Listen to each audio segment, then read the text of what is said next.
I think we're ready. We can start. Okay, let's start. Happy to organize it again. So today the webinar is about designing food assistance to contribute to nutrition outcome. And I'm very happy that we have a lot of very good panelists today. Maybe a few words of introduction. So my name is Damien, and I work for the Global Food Security Cluster, and I'm the GFSC focal point for the Cash on Market Working Group. So for those who have been with this Cash on Market Working Group for a while, you may remember that when BDT and Aftab were the co-chair, and now replaced by Cory and Luco, that we wanted to organize a webinar with the Global Nutrition Cluster. We didn't have any specific ideas, but we knew that we wanted to organize a joint event because, I mean, the food security cluster and the nutrition cluster in the field or at global level work a lot together. So we had some discussion with the global nutrition cluster, the cash expert, André Dur, and we discussed some possibility to organize a one webinar. And it's how this webinar was created. You may have heard also that the Global Nutrition Cluster, they developed recently a guidance note on the use of CVA for nutrition outcome. So what we are very interested is how from the food security cluster, we can leverage the design of food assistance on CVA to create synergy with the nutrition cluster or on nutrition. So this webinar is about that. There are many, I've seen there are many also interested organizations who are interested to contribute to this webinar. But I think the house was full for today. A bit of housekeeping.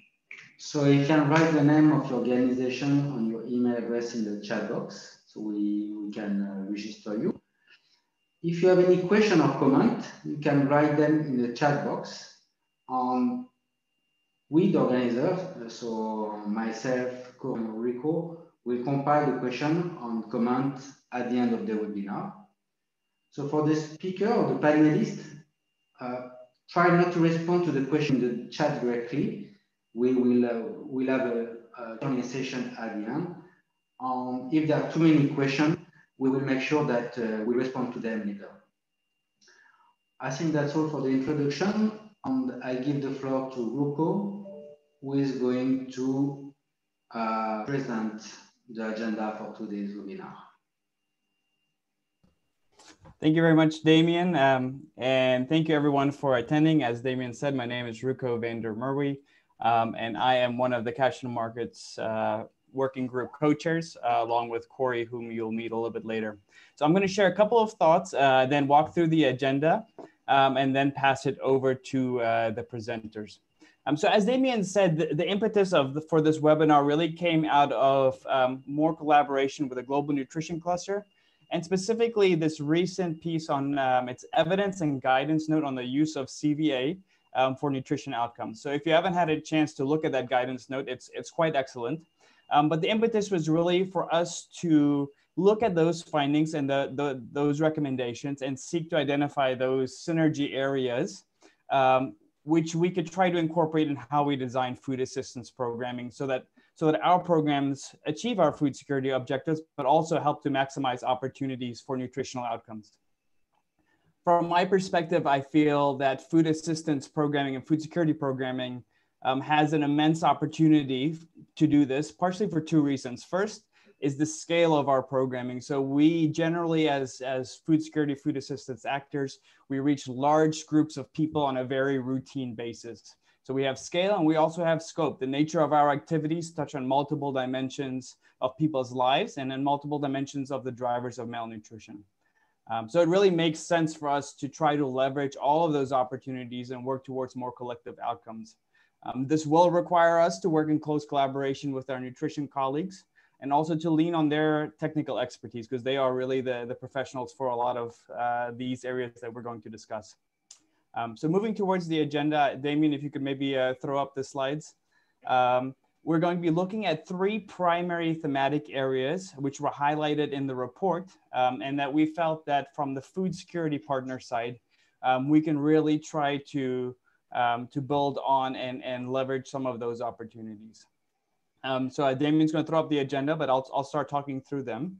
The way we'll do the presentation today is we're going to have 3 different presentations on each one of the thematic areas. And then afterwards, we're going to have a session, as Damien noted, on Q&A. So we're hoping to kind of go through the presentations relatively quickly and then have this opportunity to really dive in and dig in on some key questions. So as you can see on the agenda, one of the first areas we're going to look at is ensuring nutritional dietary adequacy, ensuring that is really considered in how we design CVA. And this is another way to look at this, is essentially ensuring that the way in which food-related transfers or CVA transfers are designed fully consider the nutritional needs of our target populations. I think a key piece that's kind of influenced this a little bit is the 2018 updated sphere standards, which really require consideration of micronutrient coverage as part of the resource transfers or as part of a consideration. And so this is really an area where us as both kind of cash professionals as well as food security professionals really have an opportunity to kind of work on standardization and uptake of that specific piece. And we're going to have WFP and USAID providing some of their thoughts and research in this area. Second thematic area, we'll be looking at combining nutrition SPC as part of our CVA design. So again, as I mentioned, with food security cluster partners, we have a huge reach with our activities, and this is such an incredible platform really for doing SPC activities. So there's a lot of opportunities to try to integrate some nutritional SPC in the delivery of our programs. FAO is going to be sharing some of their experiences from Somalia on how they've linked SPC with their CVA as well as with their livelihood support programming. The third thematic area we're going to be looking at is the role of nutrition sensitive targeting. So this is a very interesting area in which we hope to have a robust discussion afterwards, especially as there are some anecdotal concerns around perverse incentives, but recognizing that, but also recognizing that at the same time there's opportunity. So how can we do that well? We have Concern Worldwide who's going to provide some very interesting research and reflections on this piece. As I noted, we're then going to have our Q&A session. So feel free as we go through the presentations, keep track of your questions, and then we're going to dive into those at the end. So with that being said, without further ado, I'd really like to introduce Saskia Depay and Nuna Waring from the World Food Program. Saskia is the Senior Technical Advisor for Nutrition, and Nuna is really an expert working on all things related to essential needs and markets. So we're super excited to have both of them here. So Saskia, over to you. Thank you very much, Ruko. Good morning, good afternoon, everyone. Yeah, if I can have the next slide, and maybe you can show them in full slide mode rather than in presenter mode, Damien. Yeah, I need to. Then in that case, I need to. I'm working on 2 screens on a docking station. And if I get disconnected, let me try if I can do it. Maybe you can start.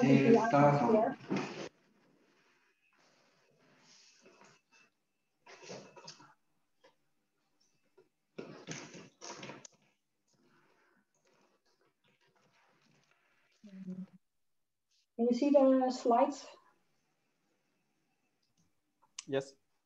Yeah, great.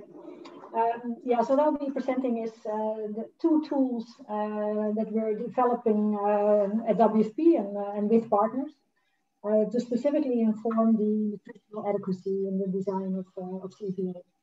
I'll be presenting, and both Nina and I will be available for answering the questions. So the essential needs, of course, have to meet all the different needs of people around food, water, hygiene, shelter. And we really understand that those needs are interlinked and they compete for household resources.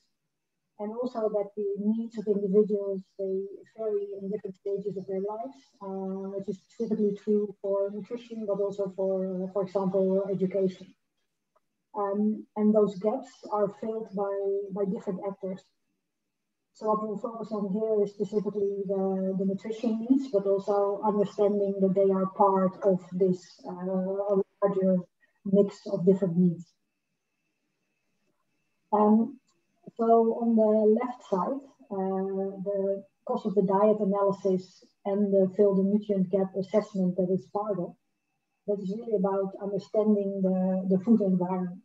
So what is on offer for people in terms of diversity of foods? What is the cost of those? And are they affordable? So the key outputs of this analysis are the cost to meet nutrient needs from foods that are locally available, and what proportion of households would be able to afford that. And on the minimum expenditure basket side, we're really asking what are people currently spending to meet their food needs and also their non-food needs. And that aims to set a monetary threshold of how to meet households' essential needs. And what we're really after is what expenditure level can just cover essential needs. And the just covering essential needs is a concept that is defined by the stakeholders that assess this minimum expenditure basket. And I'll show that in more detail. Those two assessments, they inform program design. So they're not meant for a straight translation to now this should be the package of what is provided in terms of the transfer modalities and the transfer value. But this informs the program design. So if we're comparing the two, the minimum expenditure basket really reflects current behavior. So what are people buying? And the cost of the diet, it reflects an optimized diet. So what is the lowest cost to meet your nutrient needs? So if you are spending your money exactly right for nutrition, what would the minimum level be and what would it get you? So to the left is a scenario where the cost of the diet sits at an imaginary value of 200.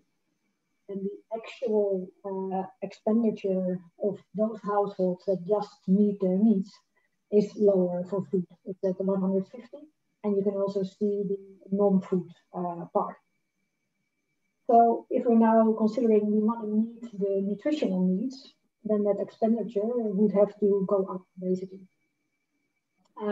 So then we would look at what are the most efficient ways to better meet the nutritional needs by increasing the expenditure level, but also by putting more value for money in some of the transfers. So really we want to understand what are our supply constraints, what affects food prices and availability, and what complementary interventions could there be in addition to raising the value of the transfer. So how about adding fortified rice, for example? Then to the right, you see a scenario where the current expenditure level is sort of equivalent to that cost of diet, but the spending is quite different. So the spending goes towards some foods that have less nutritional value than some other foods would bring. So how to then change that expenditure towards an expenditure that gives more nutritional value? Is that to do with raising awareness? Is it about having more options in the food environment? How to make it easier to make better choices? And we also want to specifically look at the more nutritionally vulnerable. Can we add a complementary intervention, such as a fortified complementary food, an iron folate supplement, etc.?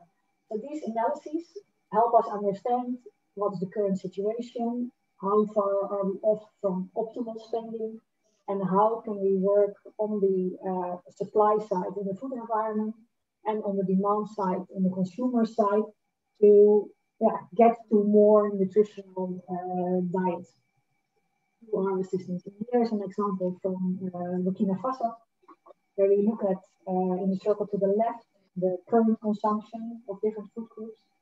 In the middle, the current production, and to the right, the cost of the diet optimized diet for meeting nutritional needs at the lowest possible cost. And you see that, for example, that the share of cereal is much lower. So how could you drive towards greater diversity in the diet, that both on the supply side and on the demand side? And another example from Burkina Faso is looking at what is the cost and what is the affordability in different geographic areas. So here we see that it's not homogeneous throughout the country, but it's quite different.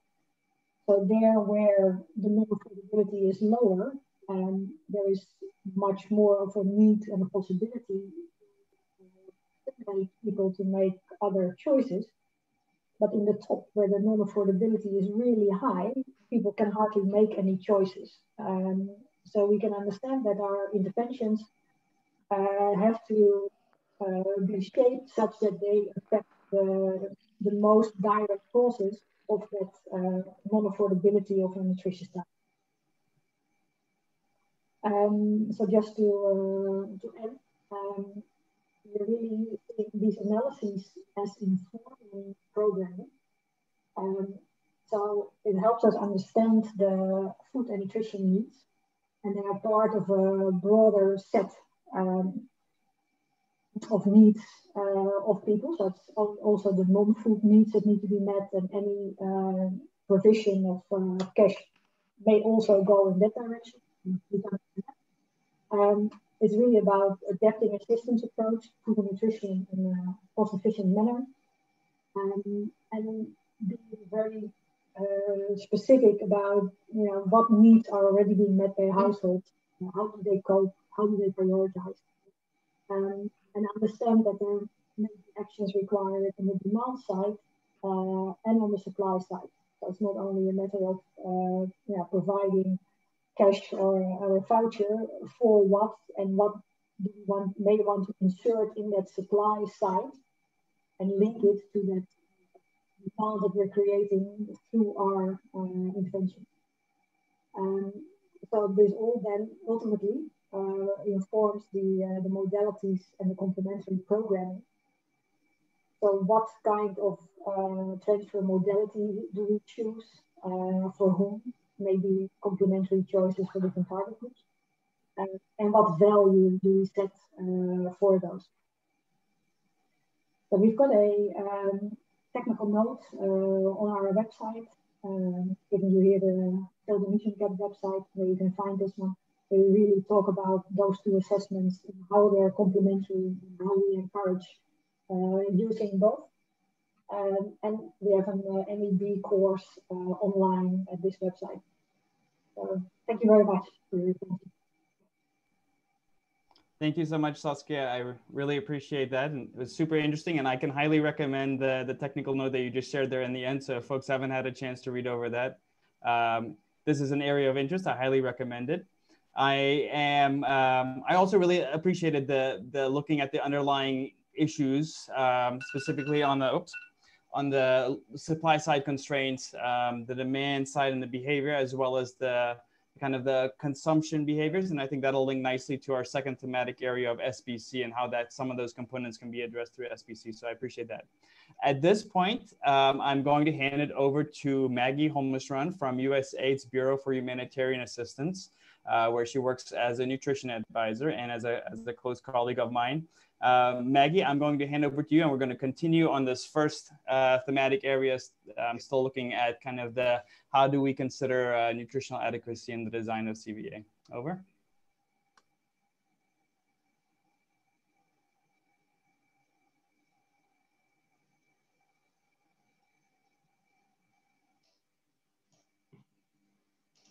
Thank you, Ruko.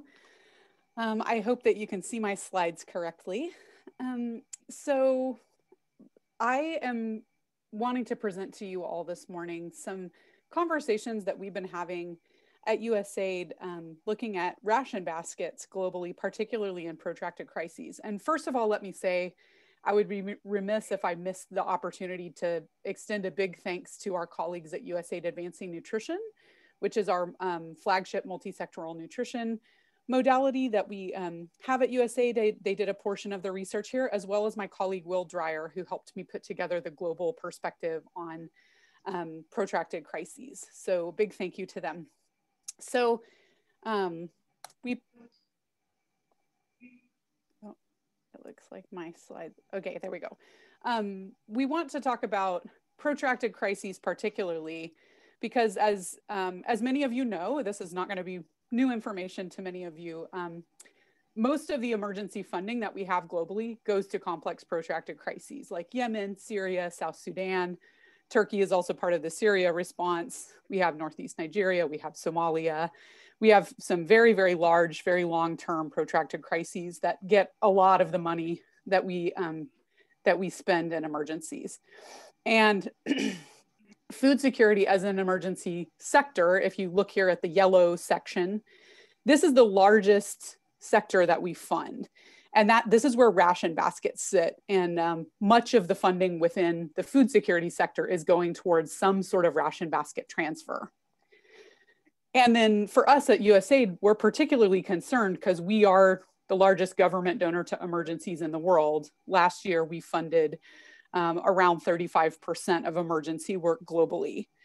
We're always looking for ways to make our work better. And so this is of specific concern to us. We know that protracted crises are becoming increasingly common. We have seen a massive increase, a doubling over the last 15 years of the number of protracted crises happening. And people who live in protracted crises are much more likely to be in poverty, whether you look at the regular poverty line or the extreme poverty line compared to other similar situations. People who live in protracted crises are in much worse shape. So basically what we see is that food security funding in protracted crises, it's a massive investment, as well as a huge opportunity to affect what these uniquely vulnerable populations are able to eat. So we have a really large potential for impact here, particularly related to nutrition. So as Ruko noted earlier, the sphere standards have recently shifted in 2018. There was an update that in addition to the previous standards of requiring a 2,100 kilocalorie per person per day transfer, and then a breakdown between fat, protein, and carbohydrates, we added a minimum requirement for 19 micronutrients, as well as dietary diversity minimum requirements, either through food consumption score or household dietary diversity score. And these are often used as a proxy for micronutrients. So because of this, we had our colleagues at Advancing Nutrition undertake an exercise where they looked at ration baskets in 3 protracted crises. We looked at South Sudan, Yemen, and Mali. And some of you may have even been interviewed for that, that inquiry. We wanted to compare the differences in these contexts and see how those ration baskets were meeting with sphere standards, and also understand the factors that stakeholders considered in designing those food baskets. We chose protracted crises that have lasted for 5 years or longer because we're concerned about the nutritional deficiencies that build up over time if a ration basket transfer isn't adequate. And also because there's enough time to shift things around when a crisis goes on for a long time. So basically the contexts are slightly different here across the different countries. Differences in the times of conflict. In South Sudan, the basket is supposed to meet 100% of needs. In Yemen, 80%, and in Mali, between 50 and 75%. In South Sudan, it's entirely in kind. And then in Yemen, it can be delivered in kind or via cash and vouchers. And in Mali, it's entirely via cash and vouchers. So there's different delivery modalities that are used for these baskets. So notably, all of the baskets met or almost met the kilocalorie protein and fat requirements, which is a good sign, because this is an indicator to us that we have been able to rise to the occasion in to pass sphere standards. We didn't used to have a kilocalorie requirement or a breakdown by macronutrients, but we've been able to rise to the occasion and meet that as a food security community and ration baskets. So that means that we're capable of adjusting ourselves and changing things. And so on that count, those baskets are adequate, but generally they did not meet the micronutrient requirements that Sphere has now added. So you can see here across the different baskets how they met or did not meet those micronutrients. And you can note ones that were commonly missing. So we have calcium and iron. This is the vitamins. Vitamins C, D, E, and K were really commonly missing in these baskets. And so regardless of the modality that these countries are using for the transfer, so like in Mali, for example, it's all cash and vouchers, which we perceive as a more flexible modality to potentially improve nutritional value. Regardless of that, these categories from the household dietary diversity score were missing from all of the baskets. The categories are listed here on the left. And you can see that none of them, if taken as a standalone ration, would have met an adequate HDDS score of 6. So we talk about percentage coverage a lot, and I think that we conflate things with each other. Like often with cash and vouchers, we're talking about a percentage of the essential needs covered in terms of a money value. In-kind rations, it's often determined by kilocalorie coverage. But then when you look at the comparison, I ran this across kilocalories for each basket and then against the micronutrients. And you can see that there's a stark difference in the kilocalories covered and the micronutrients covered for each of these baskets.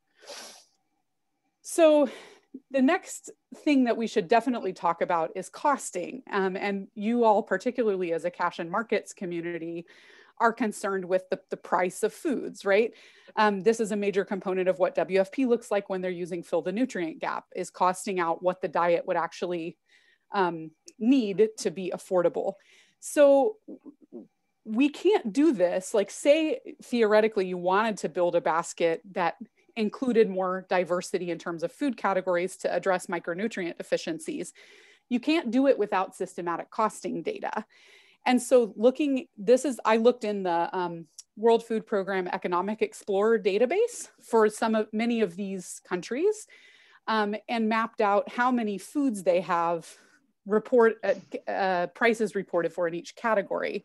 And you can see here it's highlighted in red, the ones that have no foods reported. But it's important to note too, like if you look on the line for vegetables, in South Sudan, they only report a price for one vegetable. In Nigeria, only 3. And given seasonality and given the variety available of things and the differentials and how different vegetables meet nutrient requirements, this is a real lack of diversity in costing data. And so that would sort of cripple us if we wanted to make a more diverse basket, if we wanted to look at costing for that related particularly to vouchers and cash. So overall, the thing that we're struck by is that we often act like these crises are like natural disasters where they hit and you have to do something quick and then the recovery begins. But protracted crises last for a really long time. South Sudan, it's been going on for more than 20 years. And so there's a point at which we do have the opportunity to rework our assumptions. And additionally, because the environments in which protracted crises happen are so fluid, they change all the time. Sometimes there's a surge in violence and sometimes it calms down. There's a lot of different opportunities that could be assessed at different waypoints in those crises. But in order to do that, we have to retest our assumptions. And so the question is, do we actually do this? And what we found in our ration basket inquiry is that there was no real documentation of the processes for these countries, of how these baskets were developed, who developed them, what other stakeholders were in the room, and the last time that they were updated. And so I think that would be a great starting place to think about how we can at least mark what the choices that we're making. And the second thing that we really need to consider are how do the nutrient deficiencies build up over these timescales? Maybe it's fine when there's a hurricane or an earthquake to provide, you know, a patch kind of food basket to a group of people if they're just going to be using it for 2 or 3 months. But how much more time, how much more would the nutrient deficiencies build up if they are doing it for, you know, 9 years, 10 years, 19 years, 25 years? Like how does that affect the population in the long run? And so basically, these are my last sort of thoughts to leave you all with, and I'm looking forward to a robust discussion. The first one is, how do we make sure that the baskets we provide are calibrated to promote participant success? We want them to meet Sphere standards, but if we're not setting them up to do that, then we're always going to fail. One example I think of is in Yemen, where the NFAM team has systematically measured women's dietary diversity. And every single month, it's more than 95% of women don't meet adequate dietary diversity standards. And so that should sort of beg the question for us of what's going on with the food basket. The second is, what processes need to be developed to move the clusters towards compliance with our new Sphere guidelines? These are new, so we need to sort of update ourselves. What about the often missed food categories? How could we adapt cash and vouchers particularly to look at managing these? What about frequency of purchase? What about perishability? What about using mixed modalities to get more at this diversity and micronutrient adequacy question? And then I think that there's a real need for guidance on how to develop a basket. How does it help us if we start with a full estimate of the ration and then move backwards to what people can provide for themselves to ensure Sphere compliance? Because even with essential needs analysis, we just know what people spent on food before, but many of these people were already impoverished. So they weren't meeting micronutrient requirements anyway. But Sphere basically says it's not aspirational, and in a crisis, people have a right to access to these 19 micronutrients daily. So how do we sort of work on that? Also, frequency of updates. How often should clusters retest the basket assumptions? Not just related to exchange rates, but related to composition, to modalities, and to how that's actually meeting needs based on field data. And then what about, how do we systematize and document that process? What stakeholders should always be in the room? What calculation methods are used? And what data do we need to do that? So I'll leave you with those thoughts and look forward to hearing your reflections on that later. Thank you so much. Thank you very much, Maggie. I think you have definitely highlighted a lot of opportunities and challenges for us as a food security cluster community.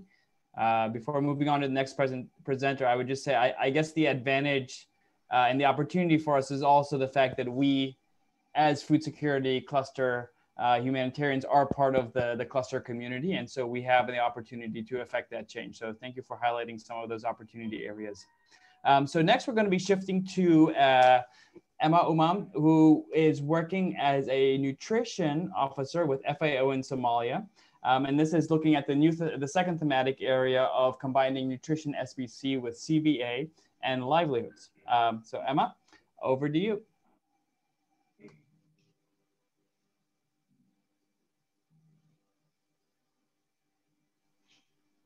Hi, everybody. So I'm Emma, and I'll be taking you through the FAO Somalia experience in terms of combining social behavior change, a livelihood approach, as well as cash assistance. So the nutrition education component in FAO Somalia started in 2018. And this was after there was consistent drought in Somalia and they were in the brink of famine. FSNAU had projected that by 2019, we would have 4.9 people facing acute food shortage and 900,000 people facing, or 900,000 children facing acute malnutrition. We also had numbers like 33% of the children with vitamin A deficiencies and 59% of the women with reproductive age with anemia. So in terms of nutrition, it was not looking so good. So FAO wanted to intentionally contribute to nutrition outcomes, and we had a total of 4 main objectives. We wanted to contribute to the nutrition outcomes of the most vulnerable communities, especially in the rural areas, which is within our mandate. we wanted to improve the dietary habits and the food choices using foods that are available at the community level. And we wanted also to sensitize the beneficiaries to make sure that they get maximum outcome and in terms of nutrition from the packages that we were offering. And we also wanted to be part of the nutrition cluster's objective of providing preventing services in terms of nutrition. So in FAO Somalia, we have 3 product cash plus components. And to make this very nutrition sensitive, one of the main things that we did was to make the targeting very nutrition sensitive. So in terms of targeting, we primarily target IPC 3 and 4 in terms of the food security status. But what makes our targeting very nutrition sensitive is that we also target areas that have high rates of GAM and MAM. So after identifying the regions with high rates of food insecurity, we also go to identify which are the villages with high rates of GAM, and we go through the sub-coordinators within the nutrition cluster. We target female-headed households because we know these ones are very vulnerable. We target households with at least 2 children who are below age of 5, households with pregnant and lactating women and the elderly. We also target rural IDP. And recently we've increased gender inclusivity to 50%. And we do this by consulting with the communities to make sure in terms of having women participate as beneficiaries in our programming, what are the challenges that face them? And as FAO, what can we do to address these challenges to make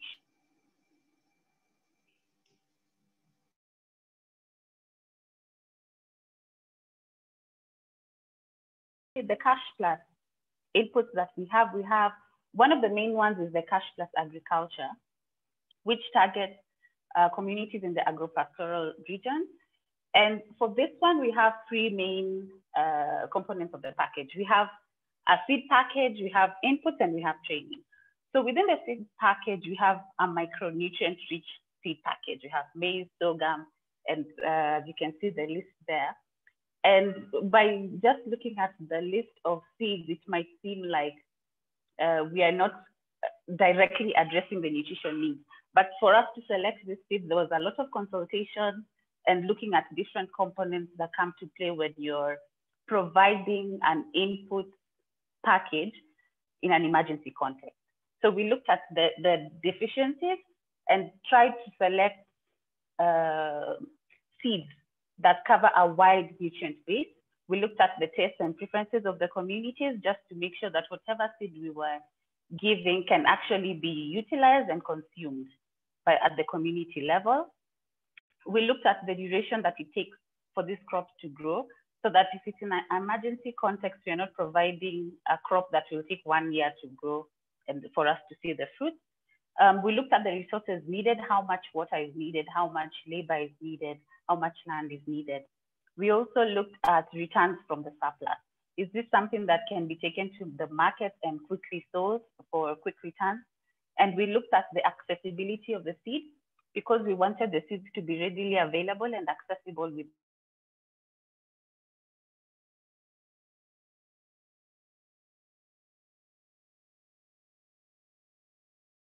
We have tractor hours that help them till the land.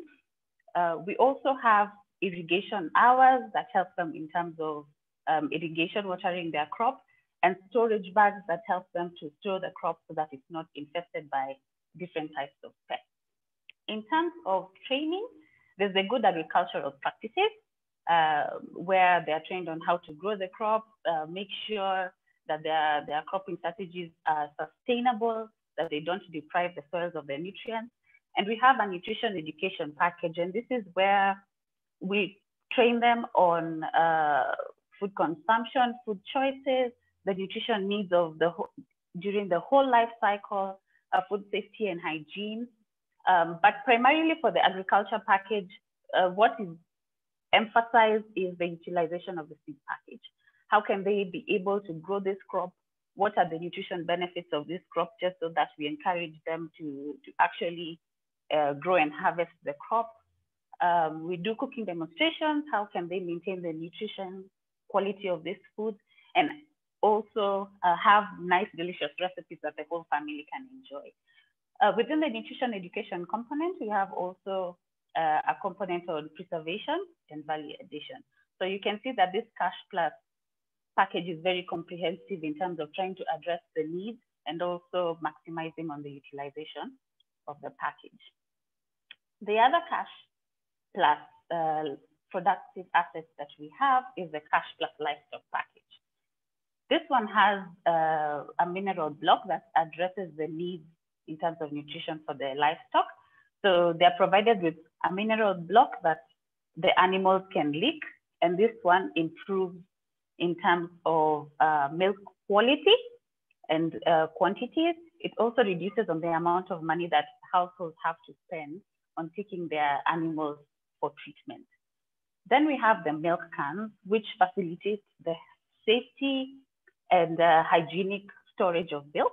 And it also prevents contamination and the spread of illnesses when handled properly. I just want to mention that this milk can also has a sieve, and the sieve is usually used to trap any debris that might go into the milk, as well as a sleeve that helps to identify whether the animal had mastitis when you are milking it. We also have treatment for 10 sheep and goats in all the households. So we provide deworming and treatment for sick animals, and also a component of training. So in the training components, they have livestock management, as well as nutrition education. The nutrition education component for the livestock package primarily targets milk and meat safety and hygiene at the household level. So we look at the milk, what you're supposed to, your hygiene as the person who is milking the animal, the environment, and how to treat the milk immediately after it has been milked from the animal. We also currently have a Cash Plus fisheries component, which we're in the second phase right now. So this one has 3 different packages that are provided. We have the boat package that is given to the fishermen who are going out to sea. We have the community processing and drying, where they're provided with different kits and different trainings in terms of skills and knowledge on how to dry this fish and even sell it within their communities. And we have a third package, which is a household processing and cooking kit, which is provided to the community members to encourage them to be able to, buy and cook the fish at the household level. So the training package for this is tailored to all the 3 packages that I've mentioned. The boat package, they're trained on capture, how to preserve the fish to make sure that it is fresh until it gets to shore. Within the community, they are trained on how to safely handle the fish to make sure that it's not contaminated, how to dry the fish and preserve it for later use. And at the household level, they're taught on the fish handling at the household level, how to select fish within the market, how to prepare fish, different recipes that appeal to all age groups within the family, as well as the nutrition benefits of the fish. And in terms of nutrition benefits of the fish, this has become very an issue where FAO is really investing in to make sure that fish is actually consumed throughout Somalia. So in terms of the delivery of the nutrition education and communication, we have the training of the nutrition focal points. So these are focal points within partners, because as FAO, we are not able to directly go to at the community level. So we work through partners, and every partner has nutrition focal points. We currently have 2 nutrition focal points within all our partners. So we train these partners to be through a TOT approach, so that they can be able to actually deliver the training at the community level. At the community level, we have the selection of nutrition champions. So these nutrition focal points go into the community and select 2 nutrition champions. They select 1 male and 1 female nutrition champion through a criteria that has been developed with input from ministries as well as our partners. And these nutrition champions are equipped to be able to train beneficiaries. So on all places where we have a cash plus livelihood asset, we have nutrition champions in each and every village. So these nutrition champions train beneficiaries with the support of the nutrition focal point. And this is very beneficial because we actually leave some knowledge in the communities that we are targeting. The beneficiaries who we train are also encouraged to share the information that they get from us beneficiaries from the trainings that they receive in terms of nutrition with their family members, with their neighbors, so that we can have a wider footprint in terms of the knowledge and information that is shared within the community. These are just some of the tools that we use at the different levels of nutrition education. These materials were developed in consultation with our partners, different ministries. We had Ministry of Health, Ministry of Livestock, we had agriculture present, we had education present, as well as the Sun Movement and Nutrition Cluster take part in the development and the messaging within these tools. At the end there, you can see that we have a seasonal calendar, and the seasonal calendar is an interactive tool where the beneficiaries are able to sit down and identify during the different seasons, the GU, the Jilal, as they call them in Somalia, which energy-giving foods are available, which protective foods are available. They're able to identify what are some of the environmental shocks within the different seasons. They're able to identify what are some of the diseases that commonly occur within the different seasons. And you find that some of them tend to get surprised at how much options they have in terms of, in the market, energy-giving foods, protective foods, that are available in the market in the different seasons. This is just a snapshot of what the materials cover. The main messaging is on feeding your family. We look at feeding the family across the whole value chain. We look at food safety and hygiene at the household level. And we also look at water sanitation and hygiene within the delivery of the nutrition education. We are currently doing monitoring and evaluation, and we have an ongoing impact study within the Cash for Work activities. We have the nutrition education also embedded in the Cash for Work. So an impact study is ongoing, and I hope that we will be able to write a paper and share with you what the outcome is. We are also now collecting information on dietary diversity in food security and nutrition. We are collecting information on MAD, MDDW for women. We are looking at on-farm diversity just to make sure that all the seeds that we provide are actually being grown in the gardens. And we are also collecting household dietary diversity scores. So what has worked for FAO so far? We have dedicated budget and dedicated staff in terms of nutrition. In 2018, the staff started expanding to incorporate nutrition experts who are in charge of making sure that the nutrition activities are actually implemented on the ground. We also have buy-in from FAO staff, partners, and government. If you can look at the top right corner, those are my colleagues, and they are all not nutrition experts or from the nutrition field. We have people from the Cash for Work team, information management team, as well as the livestock team, and they are participating in a nutrition training for partners. So we've managed to get buy-in from sensitizing the staff to see how important social behavior change is in terms of nutrition. And we are continuously improving the delivery of the nutrition component to make sure that in terms of impact assessment, to see where we are at and where we need to improve, incorporating nutrition indicators to see where we're actually making a change and what other strategies can we employ to improve. And also our targeting, by making the targeting nutrition sensitive, we are actually able to address the needs of the most vulnerable in terms of nutrition. And even in the delivery of the nutrition education activities, we found that with feedback from the reports that we get from the partners, we are able to change the delivery of the nutrition education components from time to time. At the community level, the tailor-made nutrition sensitive activities and messages have been very important. For example, selecting the nutrition champion, selecting a male and a female nutrition champion has been very important because of the cultural differences. You find that in some areas, you're able to train the men and the women together, while in some areas, the males are trained separately from the females. The other thing is in terms of the selection of the seed package, tailor making it was very essential in making sure that we are actually looking not only at just providing micronutrient rich seeds, but also making sure that they're actually consuming these seeds. The life cycle approach has also been very interesting in terms of having men now getting interested in sitting in the nutrition education sessions, because they also feel that the messages are addressing them.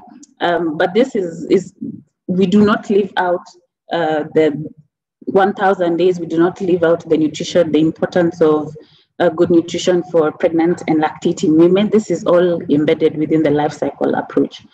And the introduction of cooking demonstrations has also been very important for them to actually see what the mature crop looks like, how you can cook it, and also share different kinds of recipes within the communities of how best they can maintain their nutrition quality and also encourage consumption within their households. So the nutrition education and communication in Somalia has really improved. Currently, because of the COVID situation, we now have a radio show that is on nutrition and food safety. The radio show is also being done to support the dissemination of information in terms of good agricultural practices, as well as livestock management, and also for the fisheries. So all the trainings are currently being delivered in the form of a radio show. And if you look at the map, you can see all those spots are the spots where we have the nutrition and food safety radio show being done. So I'm proud to say that it's across the whole of Somalia.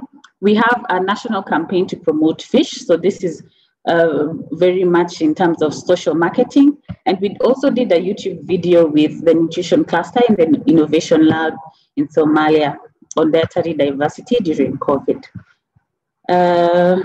So we've also faced challenges. And as Maggie has mentioned, in terms of minimum expenditure basket, there's not much wiggle room for the communities in terms of procuring micronutrient-rich foods. Initially, the focal points within the NGOs were often male, but right now we are advocating to have at least one male and one female for all the NGOs, for all the partners that we use. And then we've also had to make trade-offs between culture and best practices to make sure that the communities are actually consuming the crop. We've had to adjust and also incorporate some of their needs. In terms of recommendations, okay, I'm almost done. In terms of recommendations, we recommend for a nutrition-sensitive minimum expenditure basket, more information in terms of an evidence base for cash assistance in nutrition. We've worked on something with the core. The attachment is there. Please feel free to go through it and read and see what we've been doing in FAO Somalia. Having specific allocations for nutrition actions within cash assistance. If there's no budget, it's very difficult to implement the activities on the ground. And ensuring that the plus component is very context specific, addressing the needs of the population and promoting its utilization. And also designing innovative ways to make sure that nutrition targeted cash assistance programs are actually being created to address the nutrition needs of the population. Thanks, that's all from me. Thank you so much, Emma, and thank you for that wonderful presentation. I was specifically struck by not only the SPC work that FAO Somalia has been doing, but the kind of the nutrition sensitive elements that were integrated into the rest of the programming with the design and with the seed packages, and even with the targeting. So I think that was very useful to share that for this presentation. So thank you. So our final presentation today is Regina Koplov, who's Senior Advisor for Food Security and Nutrition at Concern Worldwide. And she's going to be talking about the third thematic area. And this is around nutrition sensitive targeting. So she'll be sharing some of their experiences and research in Burundi. So Regina, over to you. Thank you. Thank you.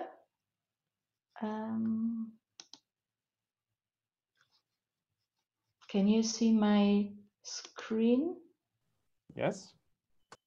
With the presentation? Yep, it's there. Thank you. In full slide, great. Okay, so my presentation is on the impact of saving groups on nutrition treatment outcomes and is based on work by Concern Worldwide in Burundi. Burundi is one of the poorest countries in the world, even though very small, and people there suffer from high burden of child malnutrition and communicable diseases. And within the country, Kirundo province in northern Burundi is performing poorest. And according to the World Bank, 70% of the population are living in poverty. Data from the time the project proposal was developed indicated that Kirundo had the lowest nurse to population ratio of any province, that the highest number of malaria-related deaths were in Kirundo, and under 5 prevalence of acute malnutrition was at 8%, and 60% of children were chronically malnourished. So this all contributed to making the under 5 mortality rate in the northern region the highest in the country. And since many years, Concern is in implementing successfully nutrition interventions in close partnership with the Ministry of Health.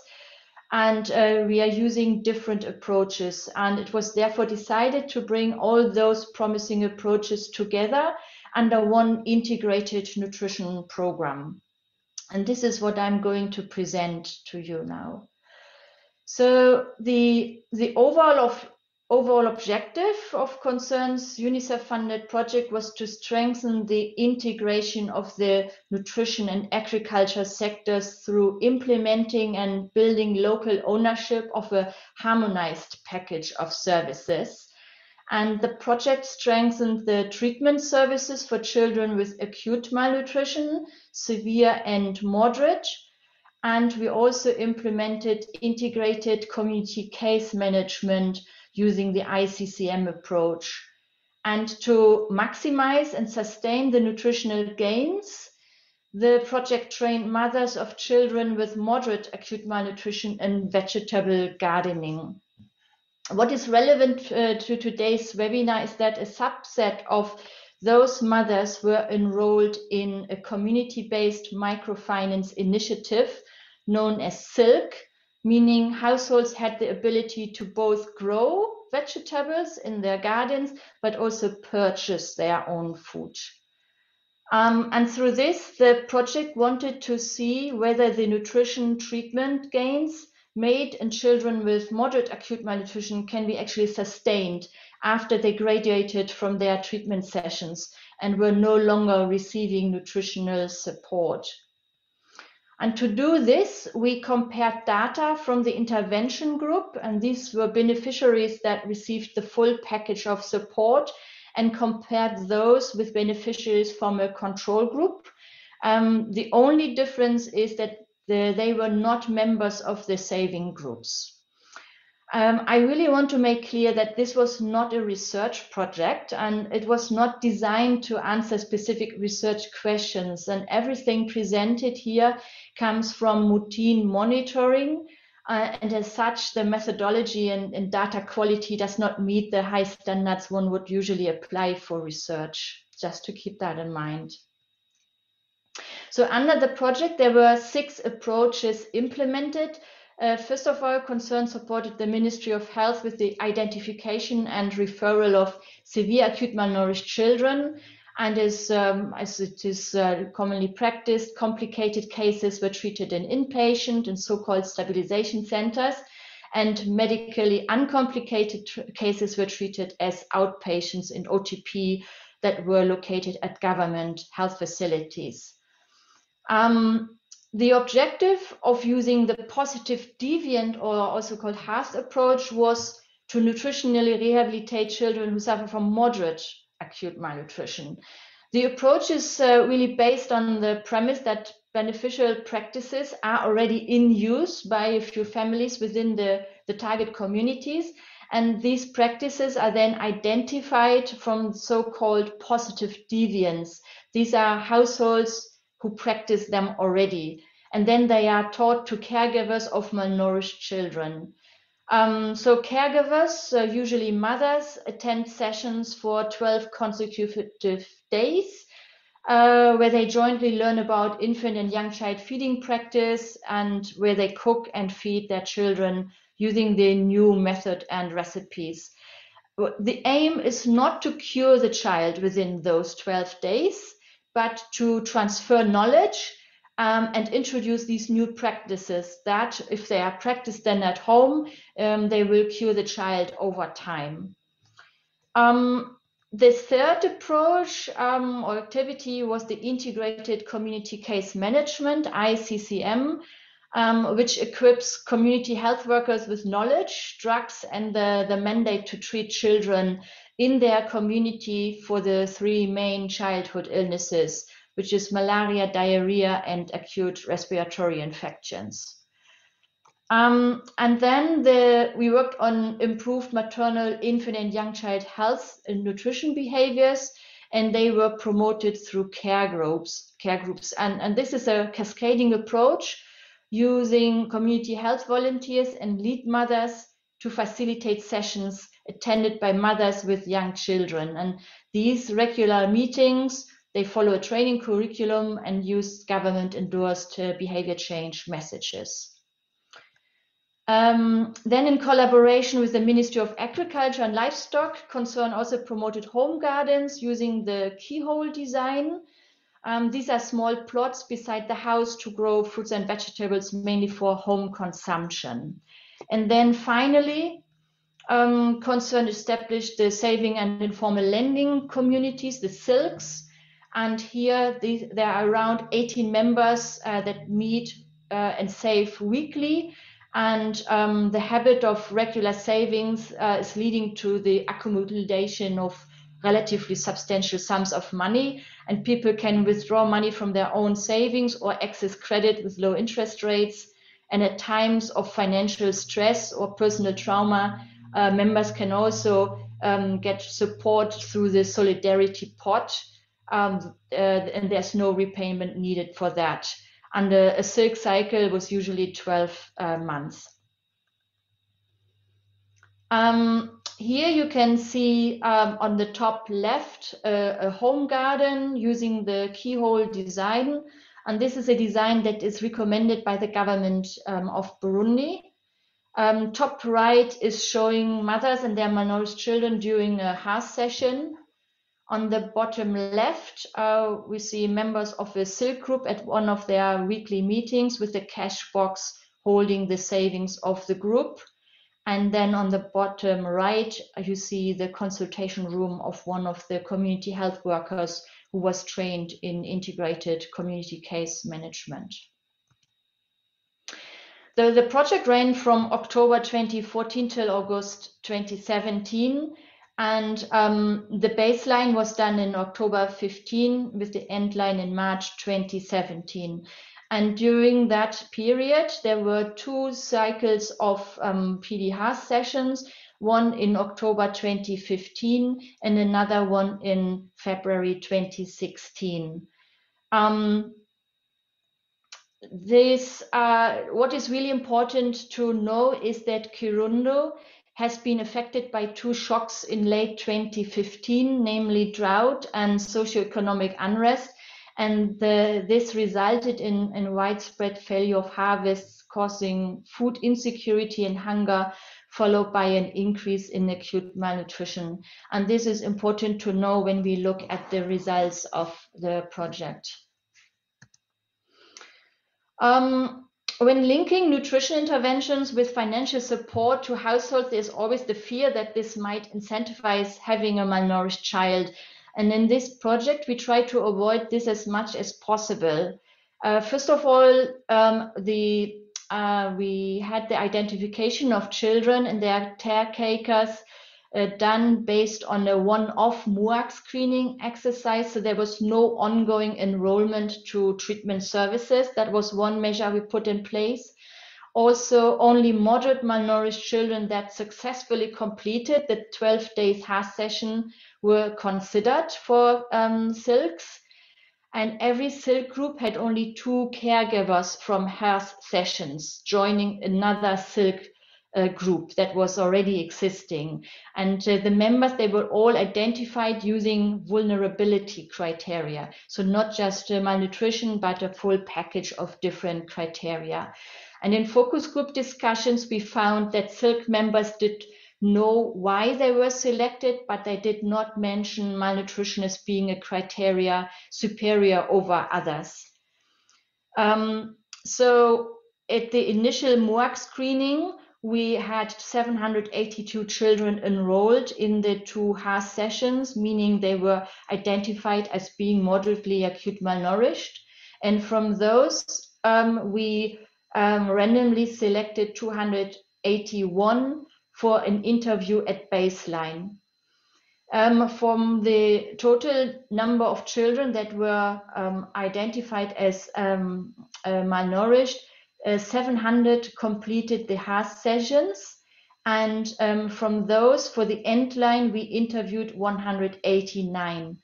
And here we had the intervention group that were 104 households or Silk members, and the control group, there were 85 people interviewed. So let's have a look at some of the findings. Looking at the nutritional status, we can see on the left bar chart, this is for the control and the intervention group together, that at baseline, we saw slightly less children severely acute malnourished than at end line. And this was compensated by less children being moderately malnourished. So there was a shift from moderate malnutrition to severe acute malnutrition between baseline and end line. Looking at the control group and the intervention group, we can see that in the middle, the control group, these were more or less the same changes that we saw, but in the intervention group with the Silk membership, we saw that even though also here severe acute malnourished children were increasing, moderate acute went down, but that overall we saw an increase in children that were not classified as being malnourished. We also looked at nutrition practices. Mothers attending HAS sessions, they often complain that because of the limited financial resources, after completing the session, they cannot afford and therefore cannot continue feeding their children a diverse diet. So when we compare baseline with endline data across the control and the intervention group, we see an increase in children receiving foods from 4 or more food groups, from 39% at baseline to 50% at endline, which is good. But surprisingly, the minimum dietary diversity score for children was higher in the control group compared to the intervention group. For control and intervention group, we found more children eating legumes and vitamin A-rich foods, but for the other food groups, we found a reduction in consumption comparing baseline and endline.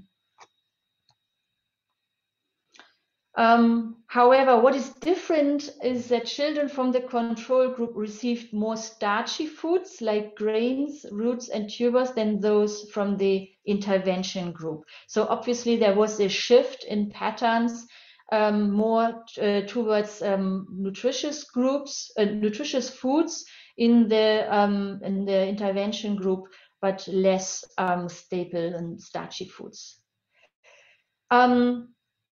But children from the intervention group, consumed more vitamin A rich foods, other fruits and vegetables, and meat and fish. Also positive is that children of households benefiting from Silk groups were more likely to consume solid, semi-solid, or soft foods during the 24 hours preceding the survey than those of the control group. And the meal frequency and frequency of breastfeeding was not different between the two groups. The main animal sourced food was small dried fish, whereby meat, dairy products, and eggs were not consumed by most of the children in either of the groups. a positive finding is really that 40% of all mothers interviewed across control and intervention group reported that the home gardens increased their access to vegetables. Now, in regard to financial resources, not surprisingly, we saw a clear difference in households from the intervention group compared to the control group. Silk households buy less starchy food, but nearly all buy palm oil, and more households purchase animal sourced foods weekly. Silk members also reported spending more money on food the last time they went to the market. The total amount of households spent on food is difficult to compare because due to an overall steep increase in food prices caused by the drought and the socioeconomic unrest I mentioned earlier. Among the Silk members, all except one were saving money, and among the vast majority saving money, they're doing this every week, and this is in line with this with the weekly Silk meeting schedule. So what is the conclusion? Well, I mean, there are really limitations with this work, and they need to be factored in when drawing any conclusion. And as I said before, the data was all taken from routine monitoring, and therefore the methodology used and the quality of data is really compromised. We did not look into any other factors that might have influenced the child's development after graduating from the hearth, and that's definitely a shortcoming. And I also mentioned before that Burundi experienced the drought and there's some socioeconomic unrest, and this most likely negatively impacted on the food security situation overall. But then, well, back to the initial question, did we manage to sustain nutrition treatment outcomes through the silks? I'm actually not so sure. I would say yes, to some degree, because a higher percentage of children in the intervention group was found not malnourished at endline, and the increase in severe acute malnutrition in the intervention group is less compared to the control group, but still there is an increase. In the intervention group, we see more children eating from highly nutritious foods that often have to be purchased. And I mean, not surprisingly, households that are members of Silk groups are financially more active. I mean, they purchase foods from more frequently, they spend more money on food, they save money and take loans. And through this, households are having access to savings and loans, and through this might have better been able to cope with the earlier mentioned economic crisis. But then the changes in the nutritional status were really minimal. And what surprises me most is that the minimum dietary diversity score was higher in the control group than in the intervention group. And it seems that Silk members or Silk membership really allows access to highly nutritious foods, but they are not combined in a way that children receive a more balanced diet. Especially the consumption of staple foods seems to have gone down. So, I mean, recommendations, well, based on all of this, I see a need for conducting a more detailed desk review of existing evidence of especially saving groups on nutritional outcomes. And there are now a number of more recent evaluations available. As you saw, this project is already slightly outdated. I also see a need for developing a simple tool that can be used to monitor nutritional outcomes of saving groups, something that could be added to ongoing interventions. And this would also allow us to systematically monitor nutritional outcomes saving groups have more routinely. And for sure, having nutrition indicators defined at outcome level would also help with this. I also see a need to enhance collaboration across sectors. I mean, that we often work in silos is nothing new, but the question is, how can we improve? And working together on saving and loan groups, ensuring we see improved nutrition outcomes might be a good entry point. Thanks very much.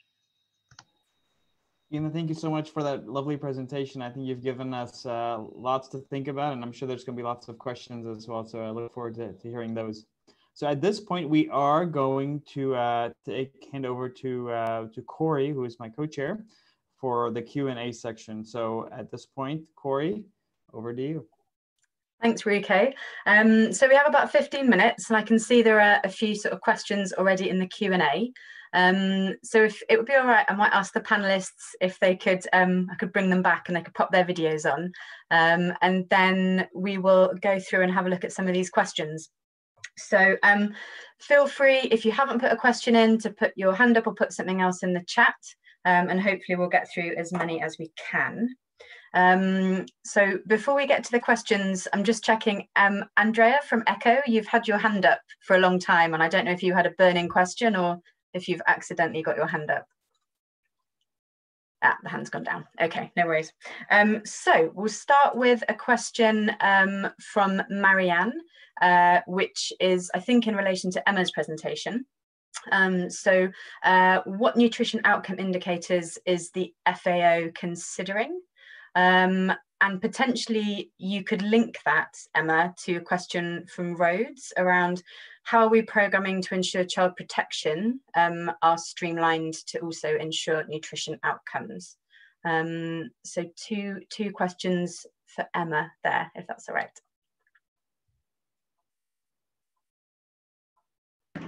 Yeah.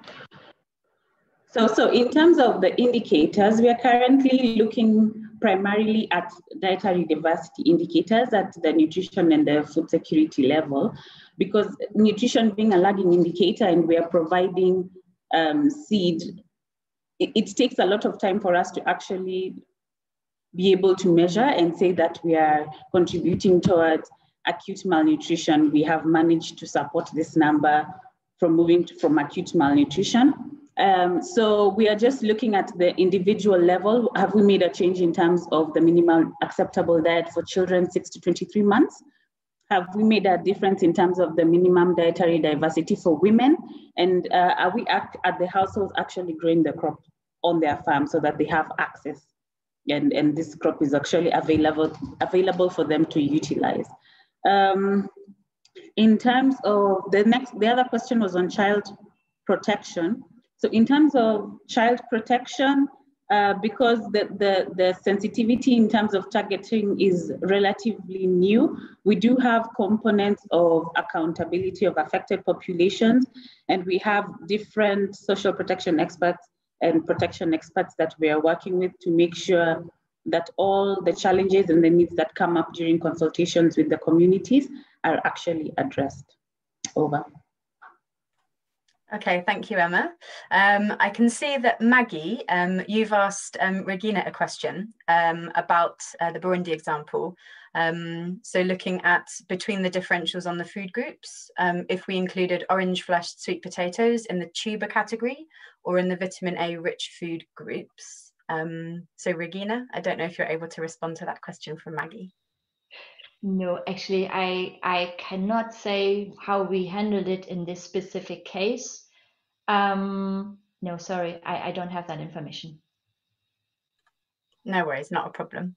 And I've also got a question here for Maggie from Saskia at the WFP. Maggie, how was the CVA value for Mali translated to nutrient intakes and dietary diversity?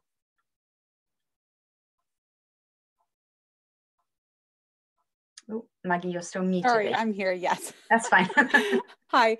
So you mean, Saskia, do you mean how did I do the calculation of the micronutrients? Or do you mean like, I can show the slide again if you want, and I can talk you through my methodology if that's what you're looking for. Yeah, so I was specifically wondering, how did you get from a transfer value to an adequacy of dietary diversity and nutrient intakes? So how did you make the translation? And I saw you had like 4 different scenarios, maybe they were. Okay, let me just share my screen again. Hang on just a sec.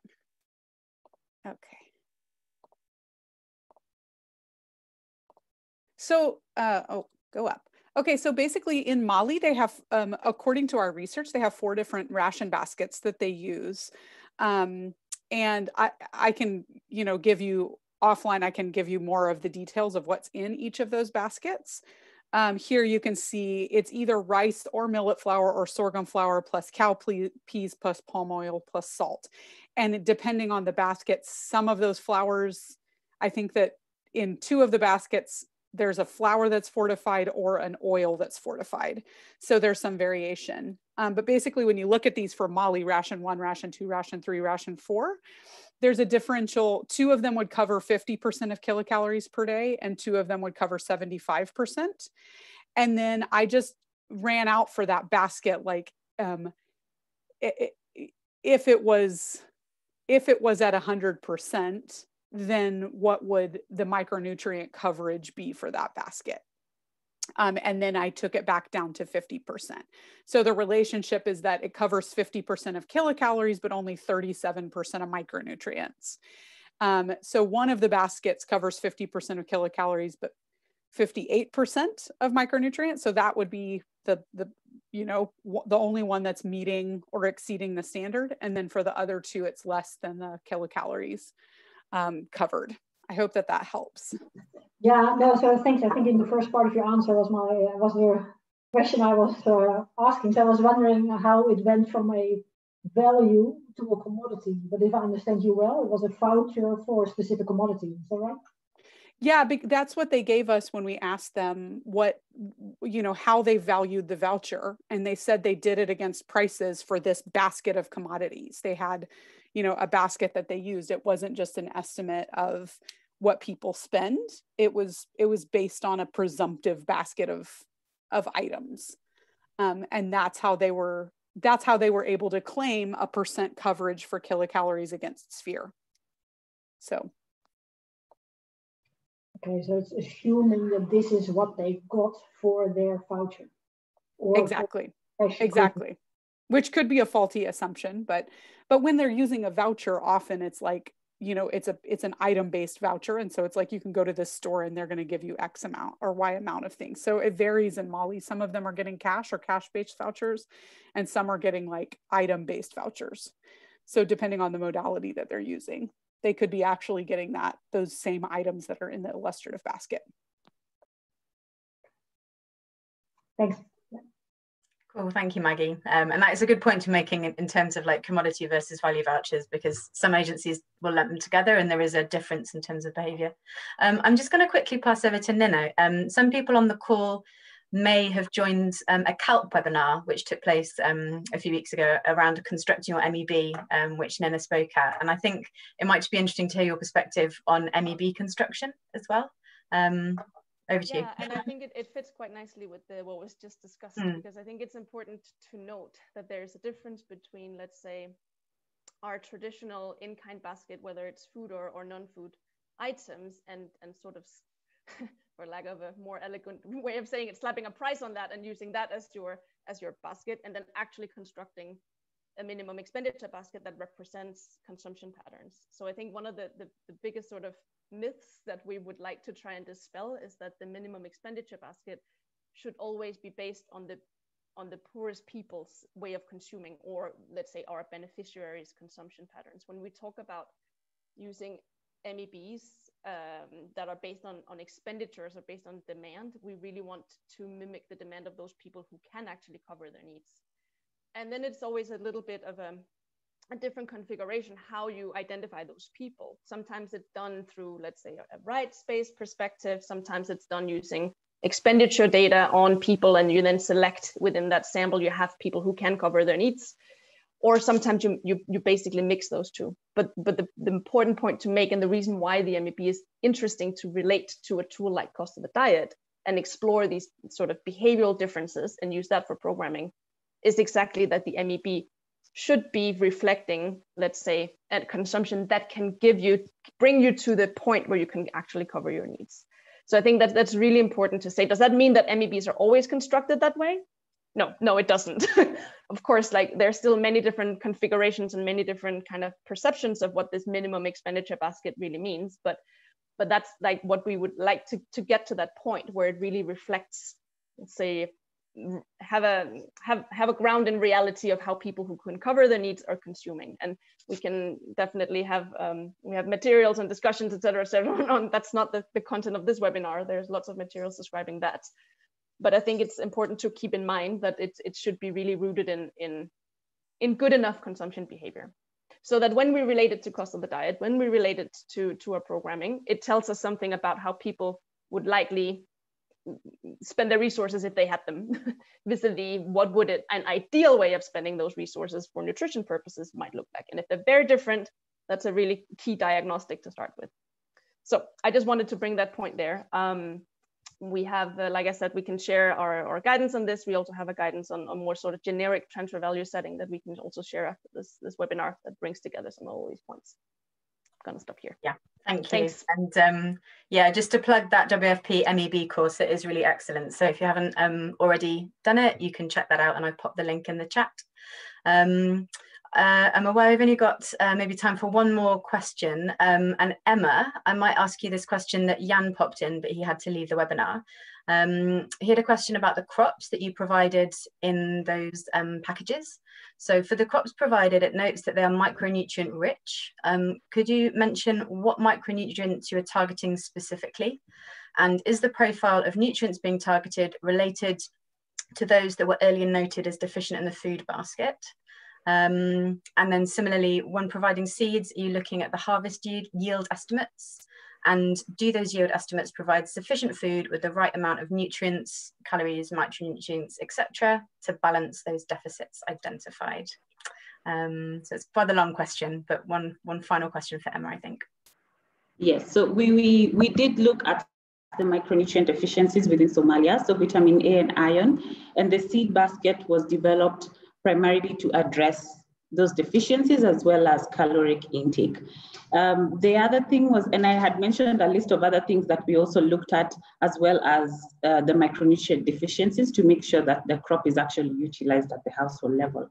And in terms of crop yield, yes, we do look at the crop yield, and what we provide for the household is able to take care of a minimum of 6 household members for 6 months. So whatever they harvest can cover them for 6 months for 6 household members. I hope I've answered. Emma, hello, are you there? I think we lost you for the last 20 seconds. Yeah, I'm here. Could you just repeat the last sentence you said? I think we lost you. Yes, so the crop yield is able to cater for a household of 6 members for 6 months. So in terms of the fruit and vegetable needs and in terms of the caloric needs within the household. Okay, thank you. Yeah. We've reached time, but thank you everybody for sharing your questions. And I'm aware we've had a really great contribution. So thank you so much to WFP, to USAID, to the FAO and Concern for all being willing to share today. Hopefully this is the beginning of kind of a longer conversation. As Ruko said at the beginning of this webinar, if you haven't already seen the piece of research, the guidance note that came out from the nutrition cluster, it is truly excellent, so do check that out. We will be sharing the recording and all of the links mentioned today in an email to those who've joined. And just a small shout out, if you are working for an agency which is a member, a partner of the Global Food Security Cluster, and you are particularly interested in cash and markets, myself and Ruko and Damien are always looking for active members to join the cash and markets working group. So please do get in touch with us if you'd like to join. But that is the end of today's presentation, and have a good rest of your day, everybody. Thank you.